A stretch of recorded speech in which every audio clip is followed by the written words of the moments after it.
Hey guys, it's Miharu, and welcome to episode 5 of SpyroCast. Today my guest is DestinationMarc. How are you? Hi, how's it going? I'm doing good. How are you? I am doing very, very well today.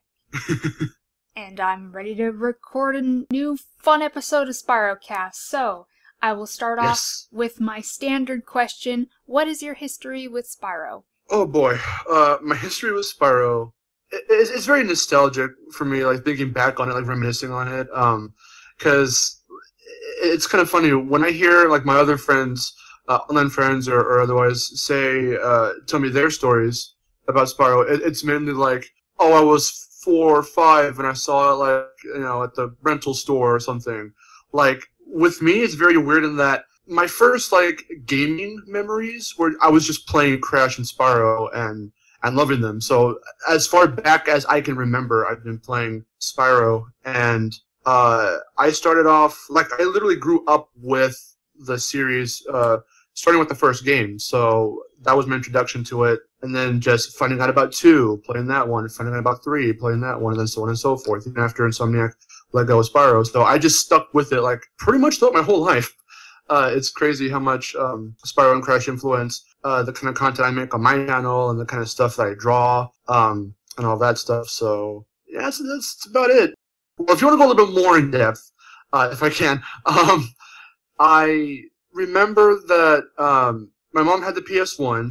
She bought the PS1. I'm a 95 kid. I was born in 1995, so I think she had gotten it either right before or right after I was born, and I guess she was the one who just introduced me to like Crash first. Crash 1 was the first game I ever played, and Nice. she just like introduced me to that. And so I don't remember, actually being handed the disc. I don't remember my first time playing. Like I said, my earliest memory I just remember playing the games.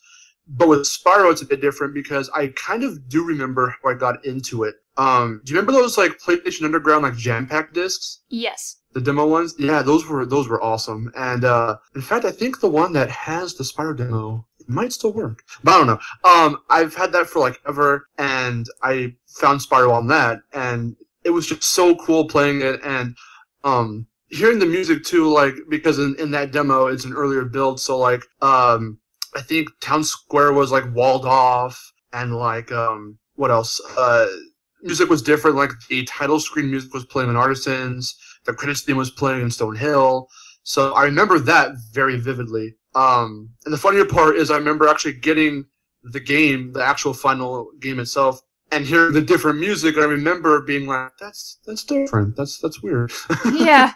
So it was one of those demo discs, yeah, where it's kind of like, it was kind of like the beta version where all the music was different and all that. Yeah. I never actually owned one of those demo discs, but I heard of them and I think I've seen them, but Oh man, they're so fun. They were so cool.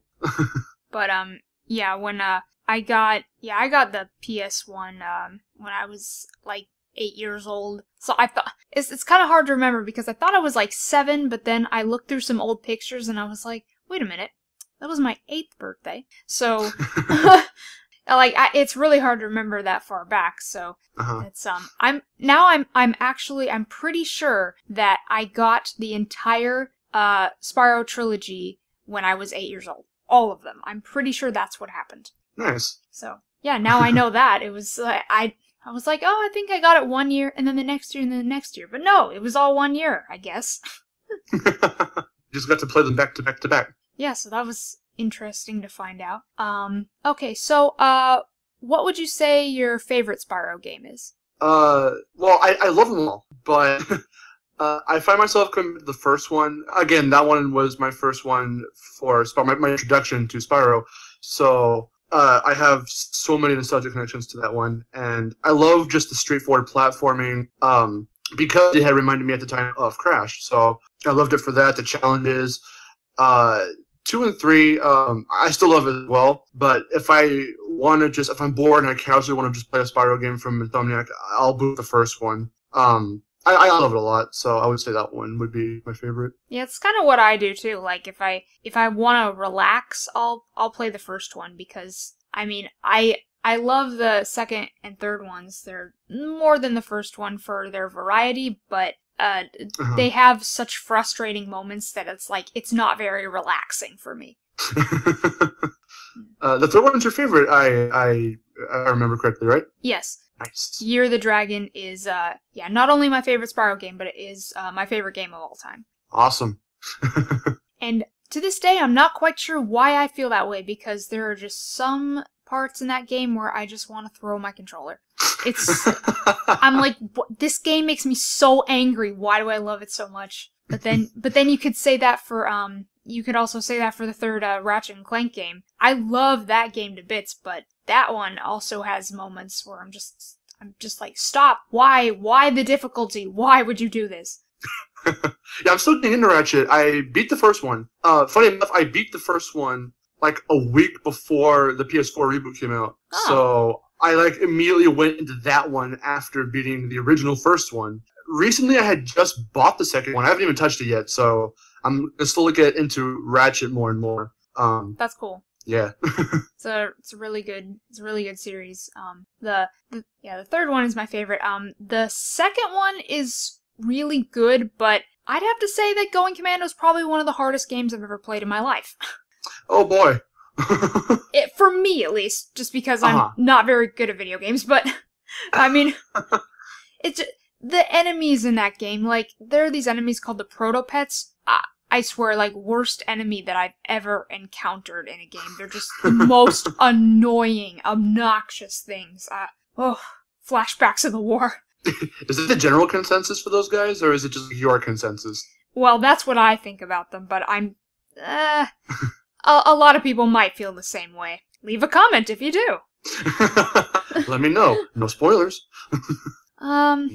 So, a while back I made a video discussing why I think the Reignited trilogy might be a bigger deal than the Insane trilogy, and I think you said you had some thoughts on that? Did I leave a comment on that video? I did watch it. Okay. It's been a while, I'm sorry. So, I remember seeing the trailer for Reignited, and I thought, oh my god, like, it blew me away, and just the fact that that was Toys for Bob, I was like, okay, like, they've got this. They've let us know at this point that they've got this. But what really struck me as strangely nice, for lack of a better term, is the fact that that first trailer, in comparison to Insane's first trailer at PSX 2016, is that you could tell in Insane's trailer that stuff was early, Crash speed was a bit sluggish, and it's like obvious when you look at it, and stuff wasn't final, and there was a lot you could just tell, this is early footage, they're still working on this. But when Reignited was finally shown off to us, and I looked at that and I was like, okay, it flows a lot nicer. There's a more fluid pace to the gameplay. And even though, as we've seen with more footage, like actual gameplay footage that's come out since the trailer, yes, they've changed some like coloring and shading and lighting and whatnot, but you could just tell from, again, Spyro's first trailer to Crash's that Spyro seemed to have been further along. They decided, okay, we're going to drop that trailer, than Crash's was. So it makes me think that they've probably taken a look at how Insane was dealt with, because DV and Toys for Bob have such that, strong connection with each other, that I'm pretty sure they were like, okay, so we saw how they did that. Let's take more time to just make it as good as we know it can be for the fans, so that they can have just the most positive reaction to it. And I mean, that's what happened. Everyone blew up in excitement when the trailer dropped. So I feel like, yes, this is going to take a more careful direction in terms of making sure they get the little things right for us, and have fun while doing it. So, I mean, all the concept art, all the weekly little screenshots or dragons at this point, it's like, okay, yes. Awesome. Or dragons at this point. Yeah, let's talk about Bubba. Oh my god, I love your nerding out in that video. That was awesome. Oh my god, I had to. I was like, oh no, they're gonna do this to me, aren't they? Oh my god. I can't wait. I can't wait till more dragons. We get to see more dragons. Oh. Yeah, no, exactly. like my first reaction to seeing him was, holy crap, he looks cool. And then I was like, oh, they made him buff. Like, that's crazy. Then I saw everyone's reaction, like on Twitter and stuff. I'm like, oh, they're doing this. Okay. Hashtag Hubba Bubba. I was like, oh, they know what they're doing. They know what they're doing. They know exactly what they're doing. With that I was like, oh my god, really? That hashtag? I was like, this is making it worse for people like me. Like, what are you doing? Mr. Bob, stop it. That's funny. But yeah, so far the stuff that we've seen from Reignited so far has looked pretty great. I do have some concerns, of course, but for the most part, I'm so excited and so ready to see stuff from Spyro 2 and 3. I know. I am. Does it right if I reiterate what I messaged you about earlier about that? Yeah, go ahead. Okay, so basically, when you said that to me before filming, I was like, yeah, my whole little thing that I'm gonna just kind of theorize here is maybe they'll take July to show off some stuff from Ripto's Rage, maybe, and then kind of tease us here and there about it. And then I think it's gonna be like a monthly thing. So July will be Spyro 2. August might be Spyro 3. Just so we have, a little bit more time to get hyped. And we get to see all 3 games before it releases. And then by September, maybe they'll just start throwing stuff out from all 3 games occasionally. Like whatever they throw out, we'll immediately know like what game it's from, and we'll still nerd out and be like, okay, awesome, they're showing off this thing we haven't seen yet, or this level we haven't seen yet. And just continue their weekly little teases and such, and little showcases of concept art, level design, enemy design, until the game comes out. So that's why I feel they're gonna do it. Maybe I'm wrong, but we'll see. Yeah, because like when I was talking to Jordan yesterday, I said that I wouldn't mind at all if they don't really show much of anything, and then I just waited to be surprised when I actually play the game. Like I wouldn't mind at all, because that would be pretty cool. Yeah, that would, on the other side of the coin, that would bump up that hype factor even more. The fact that I would still think, from the marketing standpoint, since it is Reignited Trilogy, that they would at least, again, tease us with a little something at some point for 2 and 3. But then, like, save levels, save characters, save enemies until the game actually comes out. That way, we'll just be going in fully blind to see, like, what kinds of redesigns there are, or just little flourishes and stuff they add to those kinds of levels and stuff. That would be cool indeed, yeah. So I would agree with that as well. I mean, it could go either way. Yeah, I'm just like, I do hope we see like a cutscene or something from the second or third game, because I just really want to see Ripto in action. Like, I'm just like, come on, just show me Ripto. I know, from the concept art for the key art, like, he looks cool. People were complaining and stuff at first, but I was like, no, that is kind of how I thought he would sort of look. I mean, I think if you kind of compare his head shape, I think that's one thing that's kind of throwing people off, is like his face. He had no real, now mind you, these are polygons from the polygonal characters from the 90s, so there's only so much detail you can really put into the models. Yeah, but everything looks like a Muppet back then.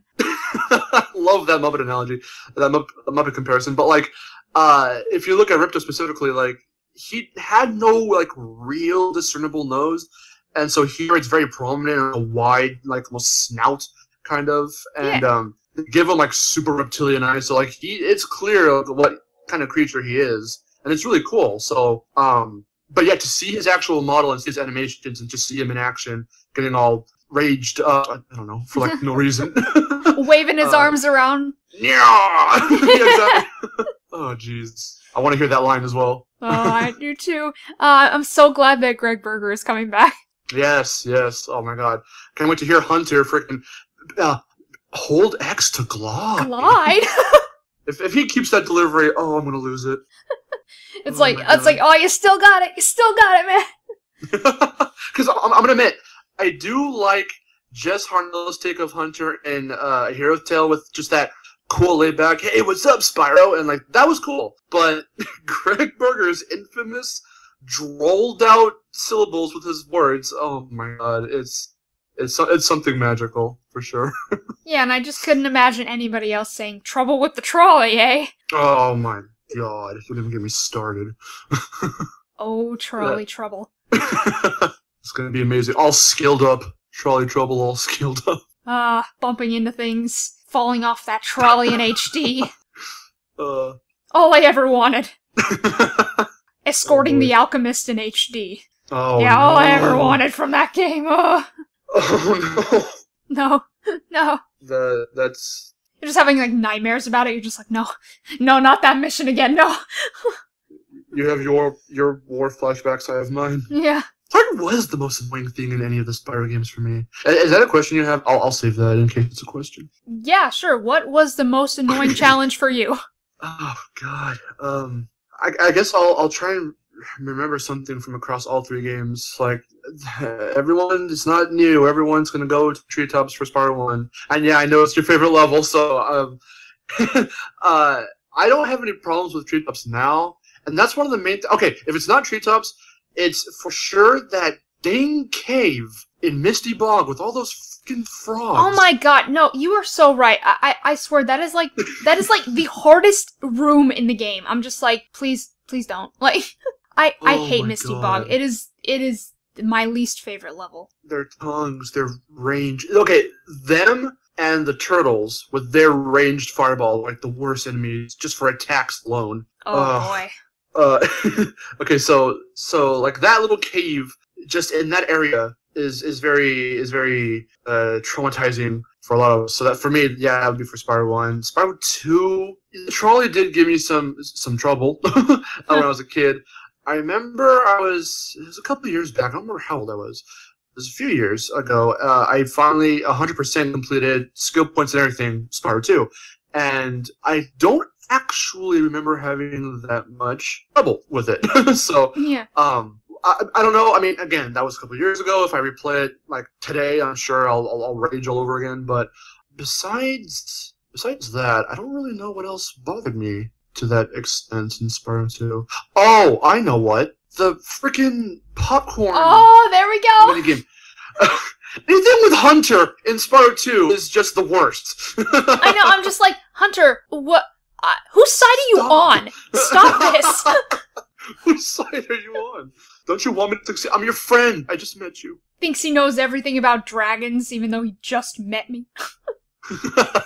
Oh my god. And it was funny because I had played through the first Banjo recently, and doing the Mist Vial challenge, I was like, this is Spyro 2. This is the popcorn challenge of Spyro 2. It's, oh boy, yeah, that's... Okay, one thing I will say though, to go just a tiny bit off topic, that little challenge from Banjo, I'll just say, I know this is Spyro, but hold on, just bear with me.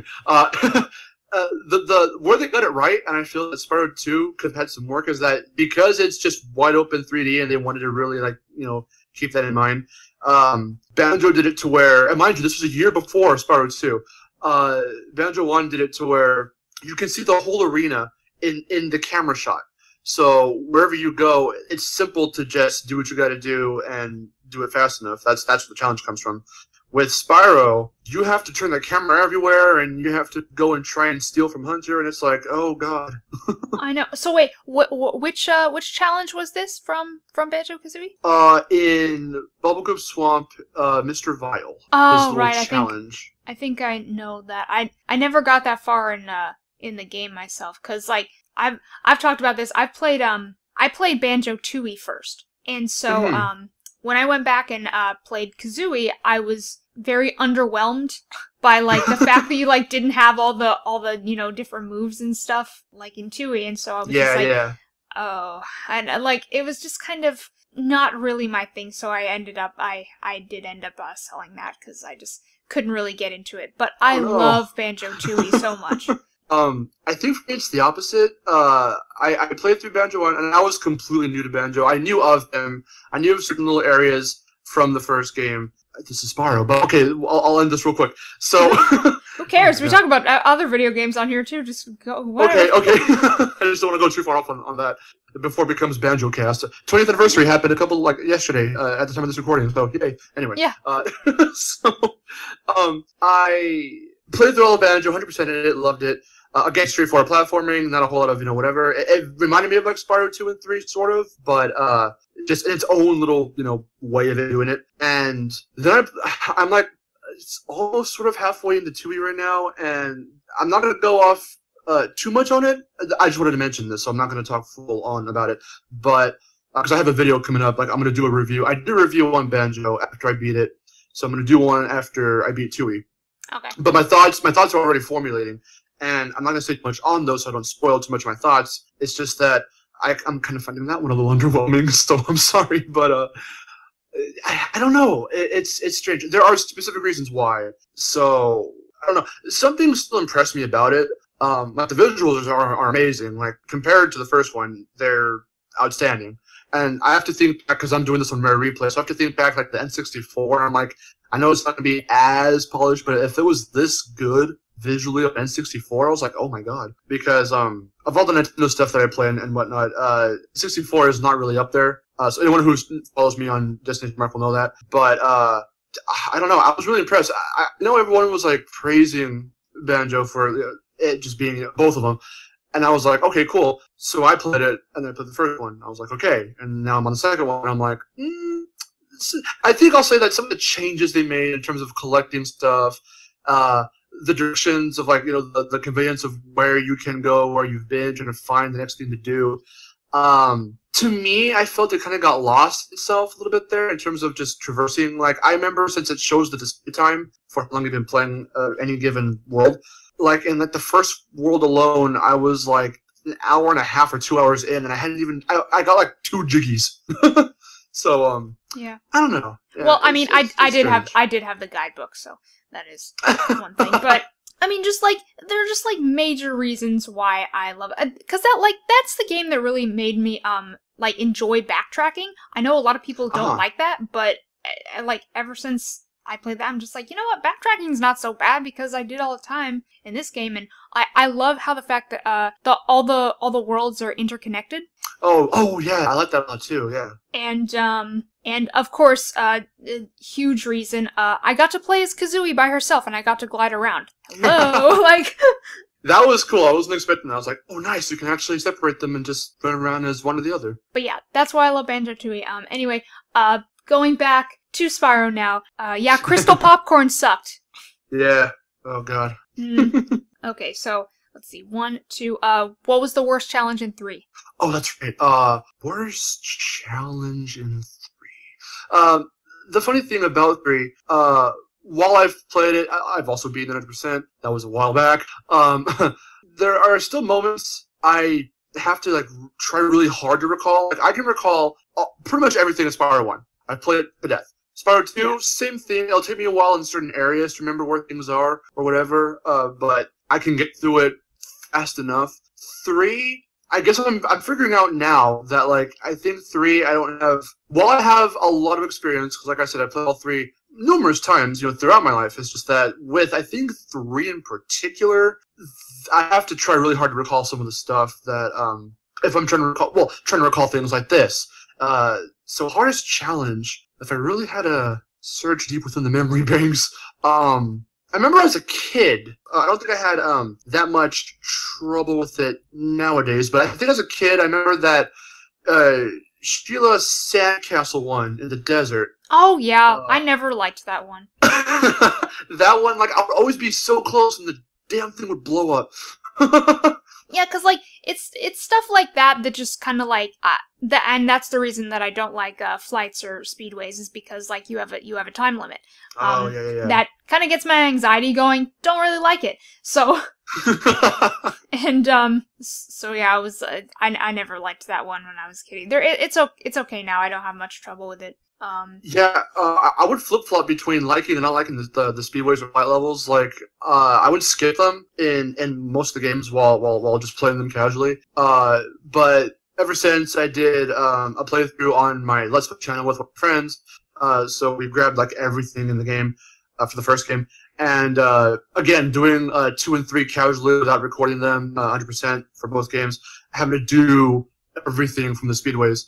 They're not the worst for me, like, anymore, but I have to reiterate again once more, beating 2 and 3 all the way through, that was a while back, and it's been a while since I revisited those 2. So if I'm going to do speedways again, especially if reignited, like, I don't know if it's going to be if I'm gonna have a smooth time with it or a rough time with it. So that's Yeah. to be seen. Yeah, the worst challenge in 3 for me is the Demolition Derby and Haunted Tomb, which I said on the last cast. I hate that one. That's right. Oh my god, I heard that part and I was like, I agree with that. See how like repressed that was until you just brought it up? You're just like, oh my god, no! You know why? Because that was the last one I did to 100% 3. That's right. Oh god. No. That whole level in general was not a favorite of mine, now that I think about it. Like, I liked it aesthetically, but... Oh yeah, aesthetically, it's great. Yeah, but like, the actual level is poo-poo. Yeah, the challenges aren't very good in Haunted Tomb. Except, I will say that I like the slide in that one better than the one in Crystal Islands. Oh, yeah, that's right. Yeah, Crystal Islands was a fun one. I love it was unique. Islands. I love Crystal Islands. It's my favorite level in Midnight Mountain. Nice. Yeah, I like it a lot. I think the desert level is my favorite. I just didn't like the Sheila minigame.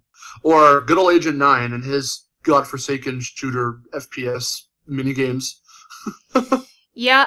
No, Agent 9 controls like ass, but I was gonna say, did I bring up any repressed memories for you now?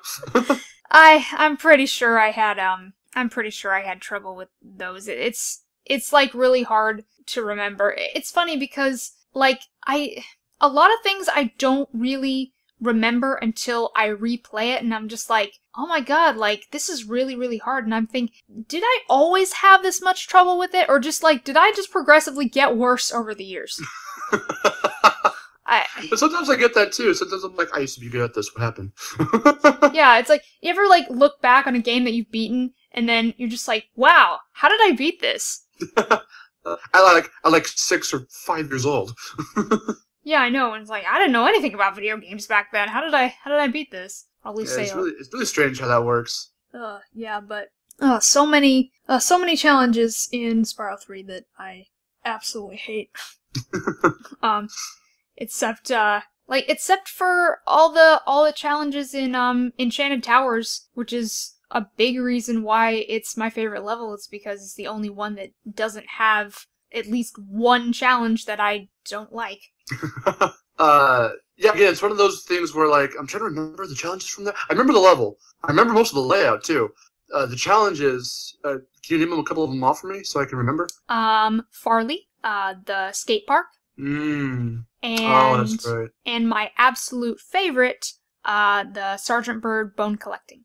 Oh, yeah. The Sergeant Bird ones are fun. Okay. That's the end of my reminiscing for that. Yeah. The reason I like the Sergeant Bird one is because it kind of reminds me of my favorite challenge in the second game. Yeah, we're talking about least favorites. Now we're talking about favorites. My segue. Yeah, my favorite challenge in Spyro 2 it comes from my favorite level, Mystic Marsh, which is the item trading. I love that. Oh yeah, that's right. Yeah, that one was strange.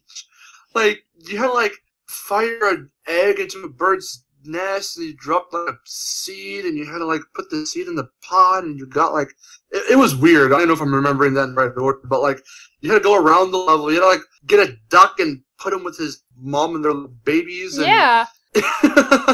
It's like a little fetch quest for every little area. Yeah. I remember that now. And then people don't like fetch quests. I think it's dumb, but I don't know. I thought it was really fun because it gave me a chance to explore the entire level. And like Mystic Marsh is just a very aesthetically pleasing level to me. It has just really nice colors, atmosphere, really nice music too. What I like about that one in particular, see now that I'm remembering it, what I like about that challenge too is that all of those stuff like pot, all that stuff, the pot, the nest, and it's all like, they're all there, and at first you're kind of like the ducks in the pond's fine, because it's like, okay, that makes sense, and then you see like a pot just kind of there with no one near it, and you're like, okay, that's a pot, and you look at the nest, and you're like, okay, it's a nest, and it's these little things that they stand out there, but you don't really know what they're for yet, and then once you find out that the professor needs his pencil, and you're like, okay, so you start doing these things, and it's like, oh, now they're coming into play. Okay, they're not just there for detail. Yeah, and that's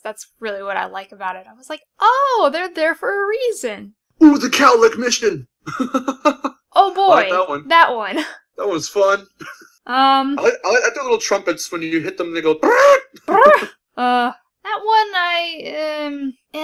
that one was kind of annoying for me actually. It reminds me of Jack actually. Oh yeah. Oh man. Yep. That's it. That's it. Yeah. I remember that. Oh, Jack and Daxter. Man, I love that game. I know. I love the first one.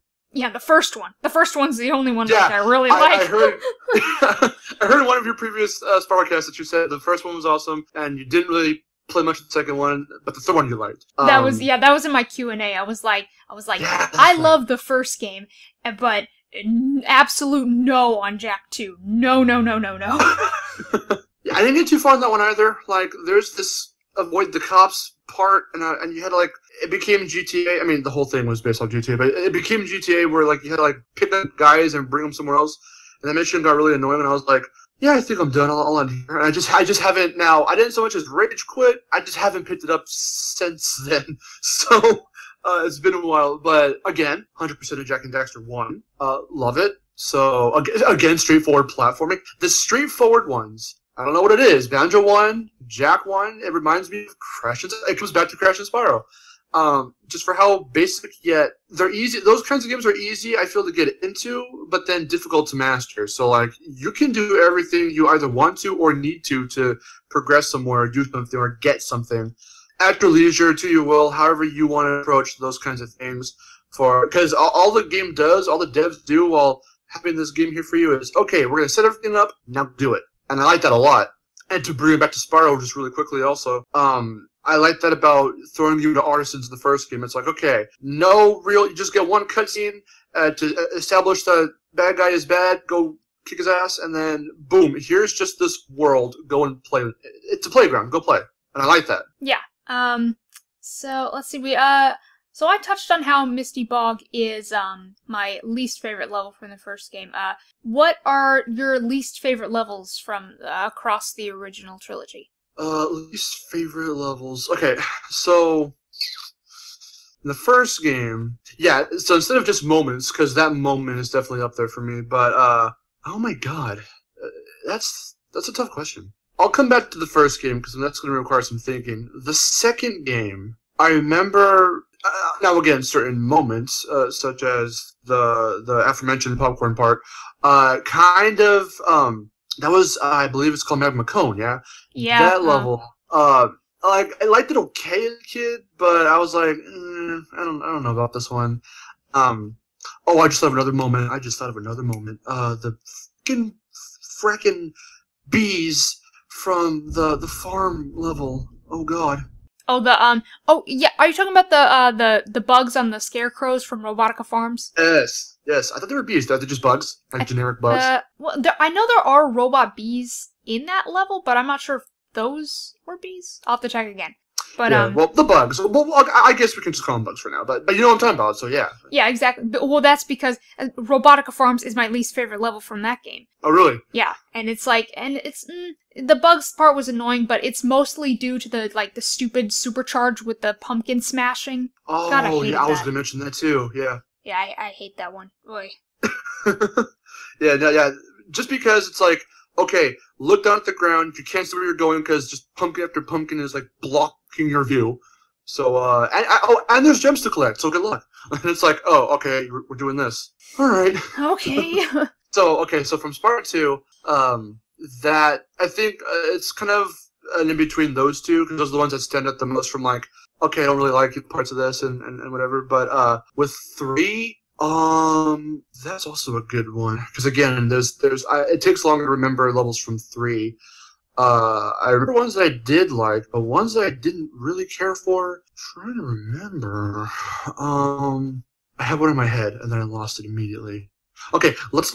I'm bouncing around. I apologize. This is probably really hard to follow, but let's go back to Spyro 1 real quick because I might have one. I think all intents and purposes, because I find myself dying every so often, I'm going to have to probably give it to Misty Bog because just for how trollish it is. Now, it's a clever level, so it's kind of a cheat because I still like it, but it's not one I full-heartedly care about. I don't care about playing it very much, but I love how they approached the effect of it being foggy, since actually generating fog was too hard for the PS1. They used the actual draw distance fog to mimic fog, and I love that. Oh yeah, that was a really cool idea. However, with moments like the frogs and a lot of like when you find that little secret stairway to go up on that structure and then go across the logs to the bridge, sometimes the logs are a little tough to, like the logs in general for that level, even while getting to that cave, there's like a low log and then a high log, so it's very tight. Those jumps are very tight, so they demand of you to really be good at this point at jumping and feeling out Spyro's jump and how high he can jump and all that stuff. Yeah. So for newcomers, I can see that one getting kind of frustrating for them, especially if it's however it's gonna work for Reignited as well. Well, I'll tell you one thing, like Misty Bog is, I'm gonna look at that level in a whole different way now that Bubba's there. He's gonna be the best thing about that in Reignited, I'll tell you. Oh my god, I would love to see you just stream it day one so I can just see you at that part. Be like, it's like, here we are. I want to hear you freak out over like ones that we're not going to see until we play the game. Oh yeah, I'm just like, see what happens. I'm going to freak out over like every single dragon. Like I said, like I hope Gunner looks good, because like he's my favorite dragon. So I'm just like, oh, yes, make him look hot like Bubba, and just like, yes, do that, and then. And everything will be alright. Everything will be fine. And I won't boycott the game because they ruined Gunner. Oh god, I can see that. 0 out of 10. He didn't make him a swole boy. A swole boy. 0 to 10. Worst game. And then there's a couple of them that make an appearance in the third game in like the intro cutscene, so I wonder what they're going to do with them. Oh yeah. If they're going to be entirely new dragons just for that game, or if they're going to carry some of them over from 1. Okay. Oh yeah, Spyro 3. 3. I still have to think of one for 3. Oh no. Here we go. I just said, on the spot. Oh no. I might have to give it on some extra thought. I don't remember. I really don't remember. So. Okay, well mine is Lost Fleet. Oh yeah. I just don't like that level. Something about it makes me very, like, uneasy. The challenges with the submarine and then the skateboard race, those suck. Those are just, like, annoying. And then of course, like, why did they have to do this? Like, when you have to get the invincibility to, like, swim in the acid to get some of the gems down there, I'm just like, what? Are you trying to mess with my anxiety? What are you doing? Like, and then you're just like, oh god, where's that last gem? And then your invincibility is running out, and I'm just like, oh my god, I gotta get out of here. Okay, wait, so that skateboarding challenge, because I thought of one, part that I didn't really like, and there was one skateboarding challenge. I'm not sure if it was like a jet board or something. Which one was the one where I believe it was a snowy setting? And you're racing the Yetis? Yes, what was that? That was in the super bonus round. Oh, that's what that was? Yes. Oh, because I did not like that one. Yeah, that sucks. I never beat that. I did not beat this game a whole 120%, yeah. But it took forever. So problem with that. Yeah, oh my god. Yeah, when I tried that last time, I was just like, no, I'm just not doing this. It's not worth it. I already know that, like, for beating the game, like, you get the Yin Yang dragon, and that's cute, and then you get that extra cutscene which adds nothing. So I'm just like, okay, well, that's kind of pointless. So yeah, I've just decided not to do it. I mean, I'll probably try again in Reignited if they make it easier to deal with the stupid Yetis, but yeah, that's about what I'm gonna do. I think in your Spyro 2 review you mentioned how you can essentially do a new game plus after you 100% the game the first time around, where you get the infinite like super flame. Yes. So to my knowledge, from what I remember, I don't think we get anything that, crazy for doing Spyro 3. So I'm wondering if maybe they'll go a little above and beyond for Reignited and give you something, not, again, like another Super Flame, but like maybe something else. I don't really know what. If there was anything else that could, still kind of provide a challenge if you do a New Game Plus. Maybe make New Game Plus like an actual thing, because you're never really told you can do that until you experiment with it in the original second game. So I'm wondering if they'll kind of hint at you like, oh, hey, if you hit New Game again, something, go to your, or continue, but go back into your old save file that you just 100%ed, something might happen. Like, I don't know. Yeah, they should definitely, like, just put like, oh, you can now do New Game Plus, and it'll have, like, a pop-up or something, you know, like games do nowadays. Yeah, that'd be cool. But, yeah, I always thought that Spyro 3 had, like, the worst reward, because, like, it's just, like, these are just the challenges from Lost Fleet. Like, these are just the challenges from my least favorite level all over again. How is this a reward? Yeah, I don't know. Okay, then. I am going to end it here. Thank you so much, Mark, for being on the show. Thanks for having me. This was fun. Yeah, and then hopefully we can do it again sometime in the future. Yeah, definitely. After Reignited comes out, and then we'll all have a bunch of stuff to talk about. Exactly. So, anyway, thank you so much for listening. Don't forget to subscribe and follow me on Twitter, and I will see you in the next video. Until then, this is Miharu, signing off. Bye.